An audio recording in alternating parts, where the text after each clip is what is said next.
know something, Granny? I feel sorry for Mr. Drysdale. Well, that poor man might as well be single with his wife gone all the time. He's a lost soul, Jed. I was glad you invited him over for supper last night. But even my cooking didn't cheer him up. Yeah, I noticed he hardly touched his plate of grits and possum belly. Even when I spooned on some gopher gravy. He didn't perk up till after supper, and Pearl started playing and singing. Don't tell me he liked Pearl's bellerin'. Bellerin', it was yodeling.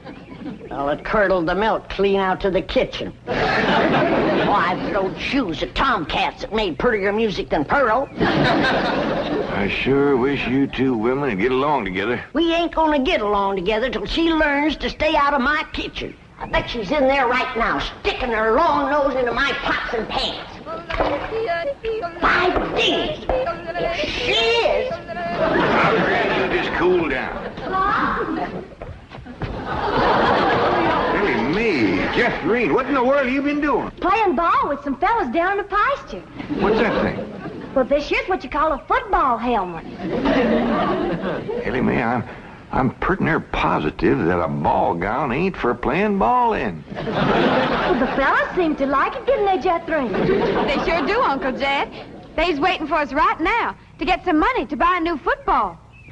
What happened to that one? Well, Jethro was going to throw me a pipe. But I grabbed it too hard, and it busted. I ain't gonna give you the money for another one. Oh, heck. Well, that's all right, Jethro. Remember, they said they'd be just as glad to play with us without a football. Come on.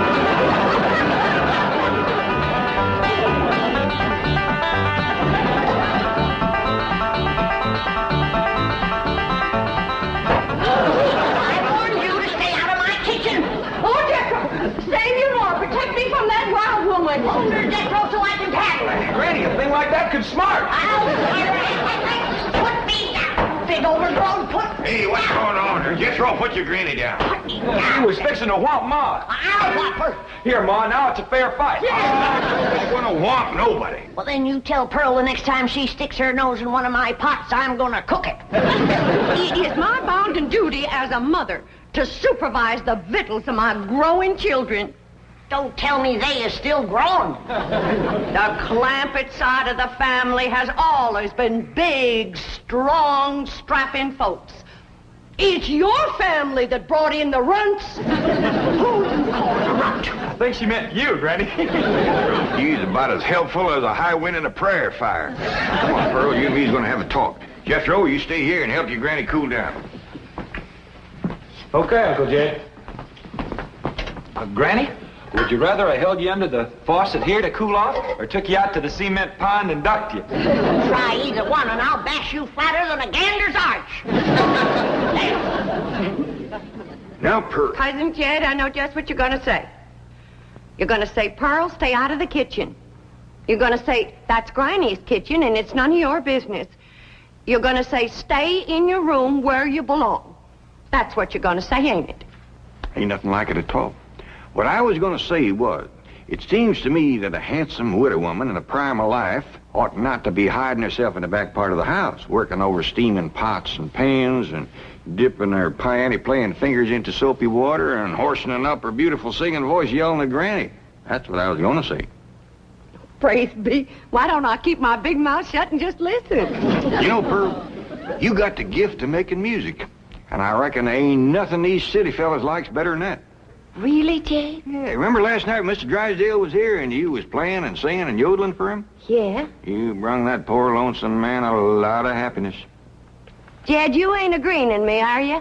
I'll give you my word. Remember that song you sung, The Flowers That Bloom in the Spring, Tra-la? Yeah. Well, you had Mr. Drysdale believing it was spring. No. Yeah. While you was still singing, he went, flung open the window, stuck his head out, and started taking deep breaths just like he was really smelling them flowers. You reckon he liked my yodeling? Pearl, he like to went wild. I reckon them city fellas don't get a chance to hear much yodeling. 'Cause when you throwed your head back and cut loose, it really grabbed a hold of him. It did? He gripped the arms of his chair till his knuckles turned white. Then he commenced to rocking back and forth and moaning like he's under some kind of a spell. And his eyes commenced to circling in his head, and real tears run down his cheeks. Before you got done, he was limp as a dish rag. I had to help him to the door. Uncle Jed, I can't seem to do nothing to cool Granny off. Ain't no need to, Jethro. Your pretty, young, piano-playing ma has decided not to hide herself away out in the kitchen. That's a good idea, Ma, because Granny, she'd find you and whomp you. Well, we'll see about that. Well, you stay out here and practice playing and singing and yodeling. I'll take care of Granny. I wonder if I should have told Uncle Jed that Granny's waiting behind the door with a skillet to whomp the first person that sets foot in her kitchen. I reckon I should have. Jed, I'm sorry. I thought it was Pearl coming in. Granny, you done shortened me. I'll make a poultice for your head right away now, Jed. Right away. I'm telling you, Granny, you don't have to worry no more about Pearl coming in your kitchen. She's going to be spending her time getting herself a husband with her singing and yodeling. Jed, it ain't legal to torture a man into marrying you. You just don't realize the power Pearl's yodeling's got over men. Last night, Mr. Drysdale like to went wild. Pretty near drove me crazy, too. He loved it, Granny. I bet you he's got that yodeling ringing in his ears right now. I can still hear it. An unearthly screeching. Now, Chief, surely it wasn't that bad. Well, I can best describe it as the sound a woman might make if she were having her appendix removed without an anesthetic. Milburn, darling. Margaret, I'm so glad to have you back, dear. What a cunning hat, dear. Is it you? Welcome home, Mrs. Drysdale. Thank you. Milburn, I have the most marvelous news. I'm going to a health farm in Arizona. What? Some women were talking about it on the plane. It's terribly chic, quite expensive, and you don't need any willpower. They just force you to be healthy. The doctors are all deliciously mean. But, Margaret, you are healthy. Every doctor in the United States says you're healthy. But dear, this is different. They reduce you as well. Margaret, if you want to lose weight, just stay home and we'll have dinner at the Clampetts every night. Now, you can't eat the food, but you won't leave hungry. Because Cousin Pearl will yodel your appetite away. But Milburn, it's so fashionable to go to a health farm. Oh, Margaret, please stay home and run the place for a while. You have plenty of servants. Yes, but we have no one to manage the place. And with both of us away most of the time, the servants are asleep on the job. Well, just hire a good, efficient housekeeper. Oh, yes, just try and find one. Oh, Margaret, please stay home. All right. That's the way you feel. Miss Hathaway. I'll stay home, just as you wish. That's my darling. Yes, Mrs. Drysdale? Telephone the pharmacy and have all my prescriptions refilled. And call my psychiatrist, my neurologist, my internist, and my osteopath and have them come over. Oh, and I'll need nurses around the clock. I just know servant problem's going to bring on a nervous breakdown. All right. Go to the health farm. No. My place is at home. Please go to the health farm. All right. If you're sure that's what you want. Oh, I want it. Milburn, I promise to come back a new woman. Goodbye. Just think, Milburn. You'll have a young, glamorous wife. Slim, trim, beautiful. All right. Start looking for a new housekeeper. Won't do any good, Chief. We've been through this. Mr. Drysdale's office. Who's calling, please? Tell him it's a surprise. Surprise? That's what she says. Milburn Drysdale speaking. What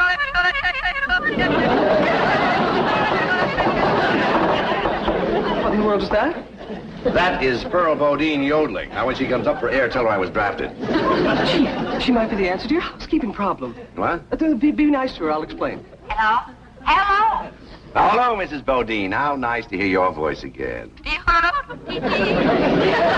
you saying? Mr. Clampett says that Pearl is such an industrious housekeeper that Granny is jealous. She might take over your house and hers and solve both your problems. What about that yodeling? I won't be there.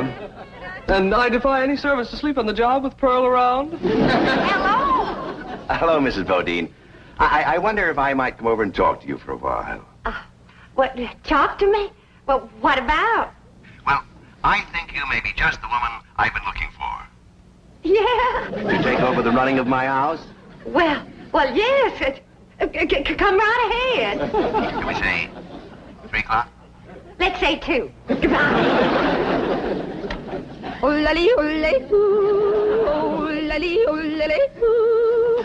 Will you stop that infernal caterwauling of yours? It might be infernal caterwauling to you, but it's pure catnip to me.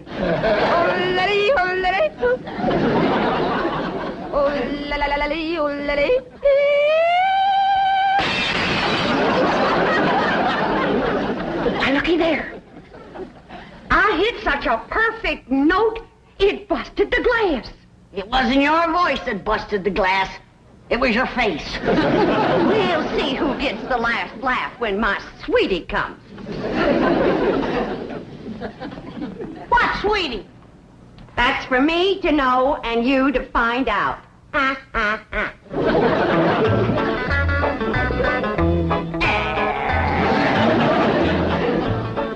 Sure is nice of you to share your soap with Miss Drysdale. Well, with my lye soap, she'll be happy to stay home and do her housework. Granny, most powerful batch of soap that you ever made. Just a breeze blowing it back on me on the way over here has got me crying.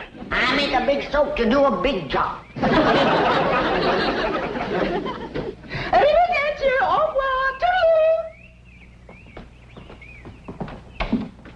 Howdy, Miss Drysdale. Hello. Goodbye. Where are you going? Melbourne is sending me to a help farm. Martin, are we loaded? Yes, ma'am. Well, let's fly. Just a minute, Miss Drysdale. Granny and me brung you something. Yeah, honey. Take a good whiff of this. How nice of you. Tell the gardener to spade it in around the rose bushes. Toodaloo. Oh, just a minute, ma'am. Granny and me'd like to talk to you. I haven't time. The sooner I go, the sooner Melbourne will have his new wife. Did you say new wife? Completely new. Young, glamorous, slim, trim, and beautiful. Oh, Martin, did we pack my medicine? 16 bottles, Mrs. Drysdale. Good. Drive on. Toodaloo.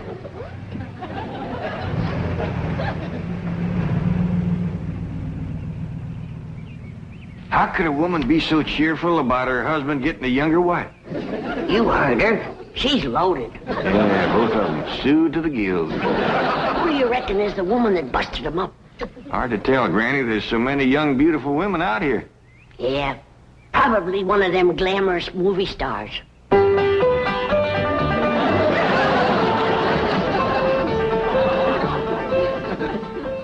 Hey, Ma. You sure are all fancied up. Do I look like one of them glamorous movie stars? Yeah, by golly, you do. Which one? Milton Sills. Go on and get out of here. Now, listen. You find your sister Jethrine and your cousin Ellie Mae and tell them to start practicing to be bridesmaids for my wedding. Are you getting married, Ma? Well, it ain't official yet, but I sure got him anxious. Get going.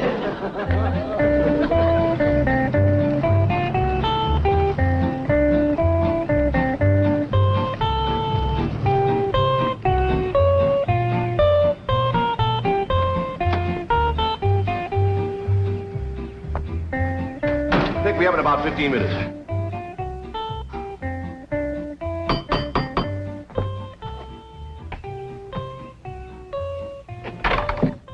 Oh, Mrs. Bodine. Why, Mr. Drysdale, you are anxious. If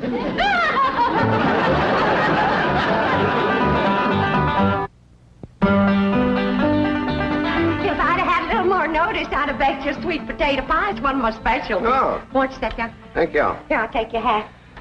Yes, sir, I just love to cook, and I love to sew, and I love to keep house. Yes, I've heard you're an exceptional housekeeper. But I ain't one of them fussy ones. No, sir, not me. I say a man's home is his castle, and it is the duty of a woman to make him comfortable. Oh.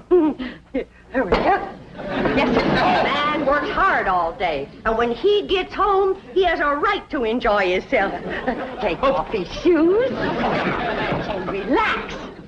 And listen to some soothing music to calm his jangled nerves. Please, Mrs. Bodine, not like that. Mr. Drysdale, I've got to ask you to keep a grip on yourself. We're all alone in the house. If you want me to keep a grip on myself, I must ask you not to play or sing or yodel. I understand. Kind of makes you go all to pieces. Yes, it does. Well, you come on back, and you sit down. Why, Mr. Drysdale, you're perspiring. Why, you got to get relaxed. Oh, please. A man can't say what's on his mind unless he's resting easy. Land sakes. And with that tie and collar a choking you, it's a wonder you can talk at all. Oh, Mrs. Bodine, I'll be all right. Really, I will. Mr. Drysdale, you got a hole in your stocking. Oh, it's nothing to be ashamed of. When a man ain't got a woman around to care for him, them things is bound to happen.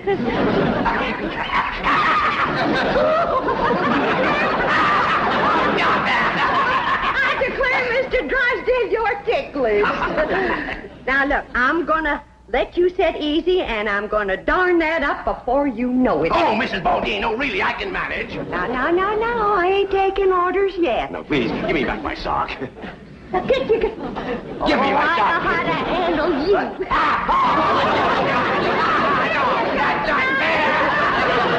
Uncle Jed, Granny, Ma's gonna get married.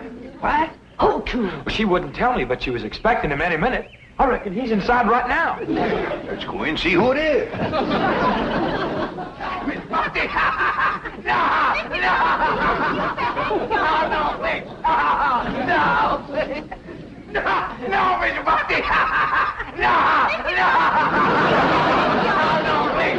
Mr. Drysdale. I reckon Pearl is a young, beautiful woman that busted up his marriage. What? It's been her singing and yodeling that drove him to it. Mr. Drysdale. Mr. Clappett, it was just, your cousin and I were... Oh, no, we weren't. Jethro, leave the room. Leave the house. Did you have to come back right now? We was just going great. Pearl, what's the matter with you? Man crazy, always was. Mr. Drysdale, get yourself decent. I'll be back to talk to you.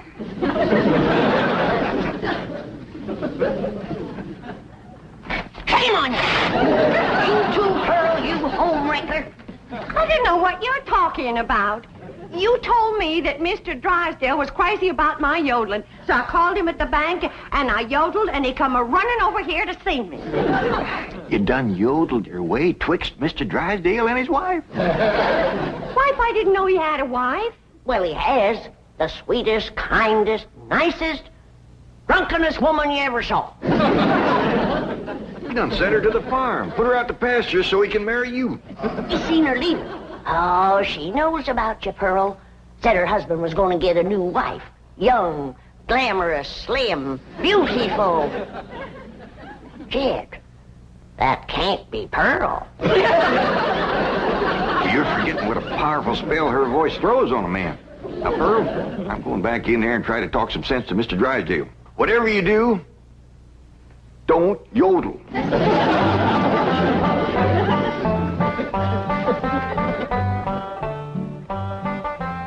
Oh, Mr. Clappett, I'm terribly embarrassed about the picture we must have presented when you came in, but I assure you I wasn't at fault. Yes, your cousin Pearl is one of the most... Yeah, my cousin Pearl admitted that she called you on the telephone and stirred you up. But she didn't know you were going to send your wife away to make room for her. Oh, but I didn't. In the first place, my wife is never home. Second place, if she does come home, there's still plenty of room for both of them. Mr. Drysdale, I hear tell that you folks out here behaves mighty different than we's used to.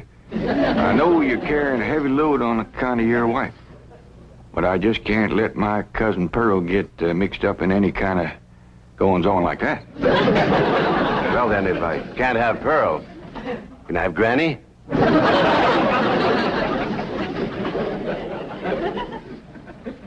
Lord love you, you're a desperate man. What are they saying? How can I hear when you keep pestering me? Oh! Jed told you not to yodel. I was screaming. Tell the difference. What in the world happened to you? We was playing football with some boys. Yeah, and they sure was dumb. Jethro was a-toting the ball, and they kept a-tackling me. Go get cleaned up, both of you. But Jethro says you want us to be bridesmaids at your wedding. Yeah, who you marrying, Aunt Pearl? What's his name, Ma? Puddin' and tame. Ask me again and I'll tell you the same. Now, get upstairs. That's a funny name, Puddin' and Tame. Oh, Ma don't care. She once said she'd marry Humpty Dumpty. Well, I like Jethro Tame better than Jethro Dumpty. That poor man in there is so sick of his drinking wife, he is wanting to marry either one of you two. Last one in is an old maid. Ready? We's trying to save the marriage, not bust it up, and I think I got an idea that'll do it. Now, I want you two to wait in the kitchen, and when I bring Mr. Drysdale in, I want the two of you. Yes, sir, Mr. Drysdale. We'll both been fine, hard-working, good-cooking, housekeeping women is in the kitchen there. All you have to do is go in there and take your pick. Oh, this is marvelous of you. Nobody knows. Oh, no. And they took the pledge.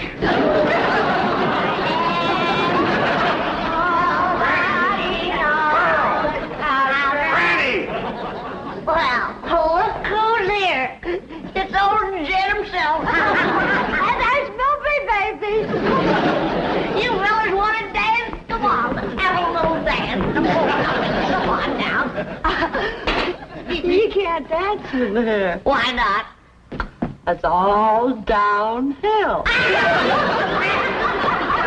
your pick now, Mr. Drysdale, while I can still walk over to your house. Oh, he's gonna pick me. Ain't you, sweetie, Milby? Oh, no, he ain't. He's gonna take me, ain't you? You get your banker grabbing hands off of him. Will you shove it, fella? Will you shove it, huh? I'll show you.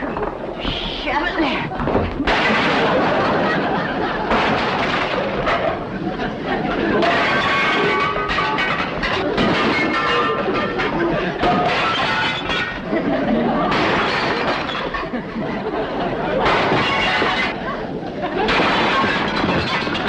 How about taking both of them, Mr. Drysdale? No, thanks. You done it, girl. Bless you both. Pearl, you were just great. So was you, Granny, darling. Together, you saved that man's home and you saved his marriage. Now, don't it give you a good feeling? Yeah. Well, I'm kind of winded. I think I'll go upstairs and rest. Call me when lunch is ready, Granny. Oh, now, just a minute, Pearl, honey. We got a lot of mess to clean up here. Granny, darling, you give me strict orders to stay out of your kitchen. Remember? Why, you low down. No, Here we go again.